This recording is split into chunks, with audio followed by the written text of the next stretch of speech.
मोरवा थाना क्षेत्र के साईनगर निवासी अजय शाह का 15 वर्षीय पुत्र पवन शाह 9 मार्च की रात घर से कार्यक्रम में जाने की बात कहकर निकला था, लेकिन देर रात तक वापस नहीं लौटा। परिजनों ने जब उसकी तलाश की तो उसका मोबाइल भी बंद मिला। उसने मामले की जांच शुरू की और तलाश के दौरान 11 मार्च को ग्राम पीपरखड़ स्थित एक खाली मकान से पवन शाह का शव काली पन्नी में बंधा हुआ बरामद हुआ। पोस्टमार्टम के बाद पुलिस ने हत्या का मामला दर्ज कर जांच तेज कर दी। जांच के दौरान पुलिस को पता चला कि साईनगर में किराना दुकान चलाने वाले पंकज गुप्ता और उसके कर्मचारी इरशाद आलम का मृतक और उसके परिवार से पुराना विवाद चल रहा था। होली के दिन भी इनके बीच झगड़ा हुआ था।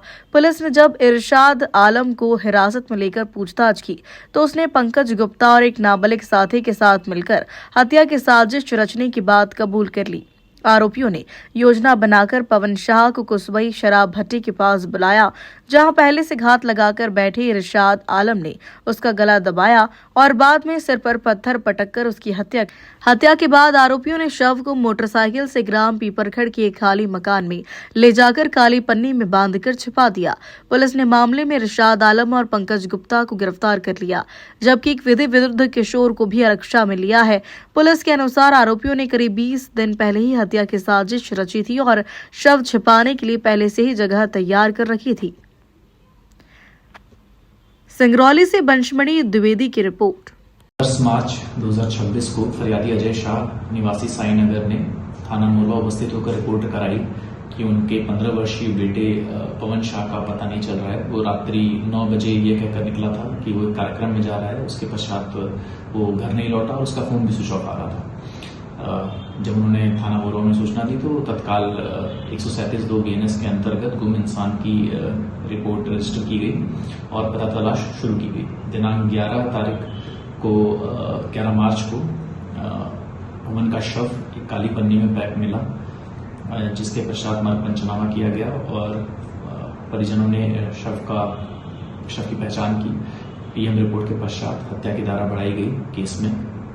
इसके पश्चात आरोपी गढ़ों को पता तलाशी की गई, जिसमें ये पता चला कि साईनगर के रहने वाले किराने की दुकान चलाने वाले पंकज गुप्ता और उनकी दुकान पर काम करने वाले इरशाद आलम उर्फ टेलर का विवाद पवन और उसके घर वालों से काफी समय से चल रहा था और होली के दिन भी इनका विवाद हुआ था।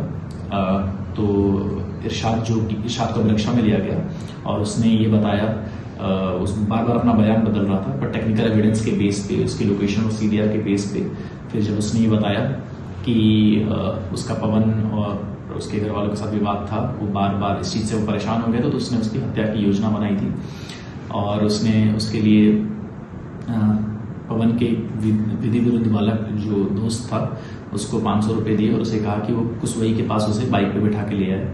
जब वो वहाँ उसे लेकर गया तो पहले से ही घात लगा के बैठा हुआ था। इरशाद ने उसका गला दबाया और उसे पत्थर से मार के हत्या कर दी। फिर दोनों उसे पीपरखड़ गांव में मुआवजे के मकान में लेके चले गए और वहाँ पर उसको एक काली पन्नी में पैक करा और उसके पश्चात वहाँ से भाग गया। CDR और बाकी टेक्निकल एविडेंस से अभी तक इसकी पुष्टि हो रही है। पुलिस ने तत्परता से कार्रवाई करते हुए दोनों आरोपियों व विधि विरुद्ध बालक को अभिरक्षा में लिया और न्यायालय और जुवेनाइल बोर्ड के सामने पेश कर लिया है। और उपरोक्त कार्रवाई के दौरान उपद्रवियों ने कानून व्यवस्था की स्थिति निर्मित करने की कोशिश करी, शासकीय वाहन को हानि भी पहुंचाई और एक आगजनी की घटना भी सामने आई जहां पर एक गाड़ी को जला दिया गया। इन सभी घटनाओं में अपराध पंजीबद्ध करके पृथक से विवेचना की जा रही है और सभी आरोपियों को चिन्हित किया जा रहा है और जो भी सोशल मीडिया पे अफवाह फैला रहा है या स्थिति खराब करने की कोशिश कर रहे हैं, उसकी लगातार सोशल मीडिया मॉनिटरिंग कर रहे हैं और उनके ऊपर भी स्ट्रिक्ट लीगल एक्शन जो विधि संगत है वो लिया जाएगा। और इस उपद्रव के दौरान पुलिस ने एक संयम का परिचय दिया, संवेदनशीलता का परिचय दिया और कोई भी डिस्प्रोपोर्शनेट यूज ऑफ फोर्स नहीं था। पुलिस ने सूझबूझ के साथ इस कानून व्यवस्था की स्थिति को मैनेज किया और जो हत्या का केस है उसमें अग्रिम विवेचना जारी है।